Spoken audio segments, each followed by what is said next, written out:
नमस्कार, जय श्री महाकाल।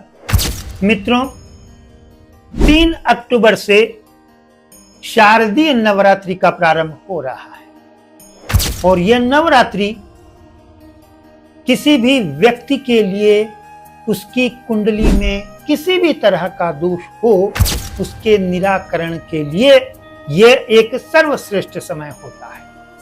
कहने का अर्थ, इन 9 दिनों में व्यक्ति अपने प्रारब्ध की कई तरह की जो भी कुंडली में या प्रारब्ध में जो भी दोष हैं या प्रारब्ध में कई तरह का जो दुर्भाग्य है उस दुर्भाग्य को नष्ट करने का ये एक सर्वश्रेष्ठ समय होता है, क्योंकि इन 9 दिनों में हमारे ब्रह्मांड में सकारात्मक ऊर्जा का एक प्रवाह होता है।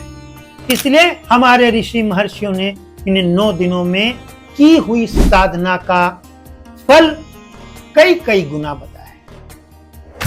यद्यपि हर व्यक्ति को किसी न किसी देव या देवी में एक गहरी निष्ठा होती है और वो व्यक्ति अपनी सामर्थ्य अनुसार अपने भावानुसार वो साधना कर सकता है और वो साधना का प्रतिफल निश्चित रूप से साधक को एनर्जाइज करता है।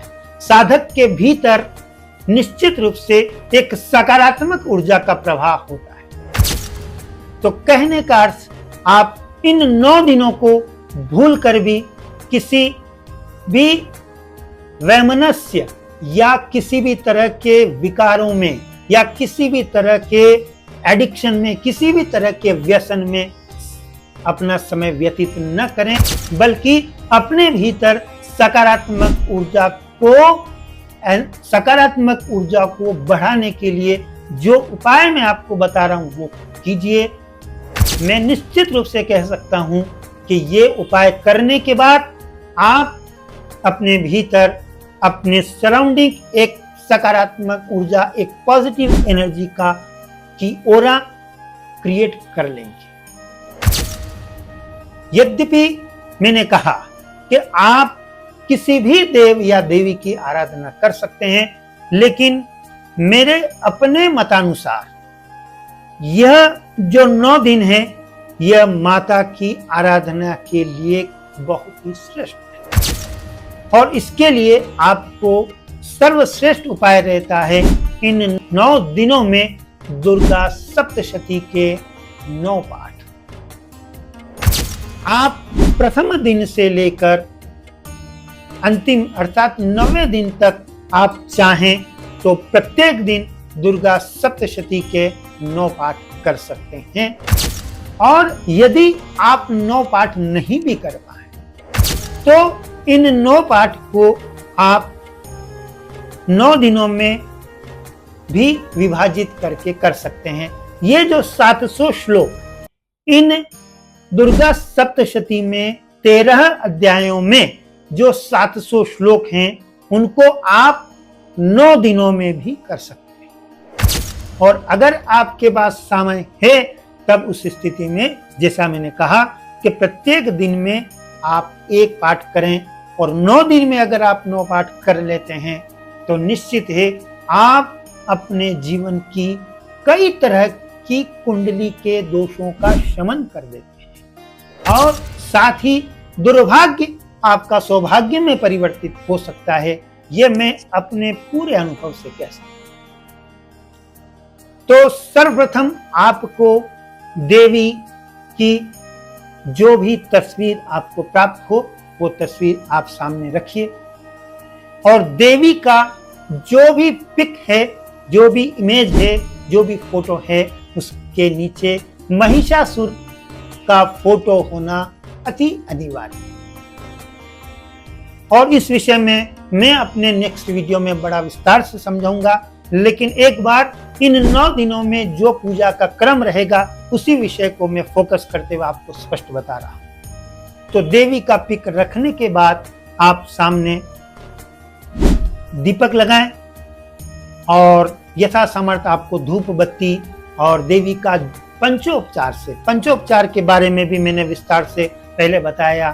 गंध, धूप, दीप, नैवेद्य और पुष्प, इन पंच कर्म से आप देवी का पूजन करें।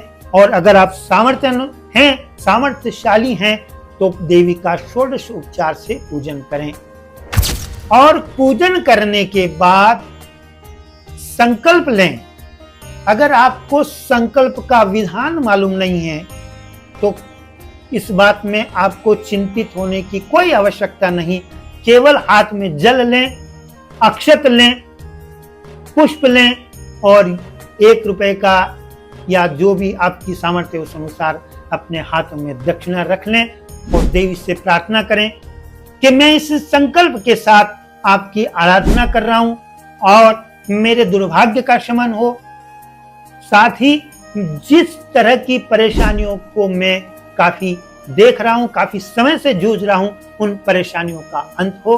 और यह बोलते हुए और जो तिथि उस दिन है वो तिथि और अपनी गोत्र का नाम बोलते हुए आपको देवी के सामने वो जल छोड़।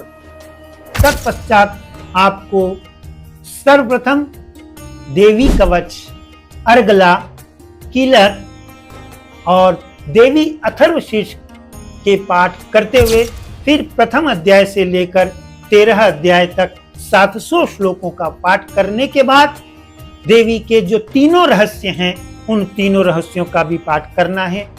और तत्पश्चात आपको सिद्ध कुंजिका स्तोत्र का पाठ करना। सिद्ध कुंजिका स्तोत्र का पाठ करना प्रत्येक दिन अति अनिवार्य है, क्योंकि जब तक आप सिद्ध कुंजिका स्तोत्र का पाठ नहीं करेंगे तब तक उन 700 श्लोक अर्थात 13 अध्यायों का फल नहीं मिलेगा। सिद्ध कुंजिका स्तोत्र की अति महिमा है। यह करने के साथ यही संकल्प आपको प्रत्येक दिन लेना है और 9 दिन इसी क्रम से आपको पाठ करना है। 9वें दिन आपको फिर इन 700 श्लोकों का हवन किसी विद्वान आचार्य के निर्देशानुसार आपको करना है। और जो भी आप हवन सामग्री आप एकत्रित करते हैं उसमें आपको उन विद्वान आचार्य द्वारा जो भी सामग्री का निर्देश किया जाए उन सामग्री को आप रखकर फिर उसका हवन करें। मैं पूरे विश्वास के साथ कह सकता हूं कि यह विधान आपको इन 9 दिनों में ही कई तरह की सकारात्मक संकेत देगा। और सकारात्मक संकेत आपको हो सकता है स्वप्न में ही मिले। देवी कृपा आपको हो रही है इस बात का आभास स्वप्न में ही मिलेगा। और 9 दिन यह पूजा और हवन करने के साथ आपको कन्या पूजन करना अति अनिवार्य। आप चाहें तो बीच में भी कन्या पूजन कर सकते हैं, क्योंकि कन्या के भीतर साक्षात देवी का वास माना गया है। और जब तक आप कन्या पूजन नहीं करते हैं तब तक यह अनुष्ठान पूर्ण नहीं माना गया। अतः कन्या पूजन भी आप चाहें इन 9 दिनों में कभी भी कर सकते हैं और उन कन्याओं के चरण स्पर्श और उन कन्याओं के को यथा सामर्थ्य आप दक्षिणा दें। इस तरह से यह कार्य करने के बाद आपको जो भी क्षमा या जो भी आपसे भूल हुई है इस बात के लिए देवी से क्षमा मांगे। मैं निश्चित रूप से कह सकता हूं आप अपनी अगले वर्ष या अगली नवरात्रि तक कई तरह के कार्यों में जो आ रही बाधाएं आप देख रहे हैं, चाहे व्यावसायिक बाधाएं, चाहे नौकरी में आ रही बाधाएं, या फिर आपको शत्रु पक्ष द्वारा किसी तरह की परेशानी देखने को मिल रही है, सभी तरह की बाधाओं के लिए दुर्गा सप्तशती से बेहतर कोई अनुष्ठान नहीं।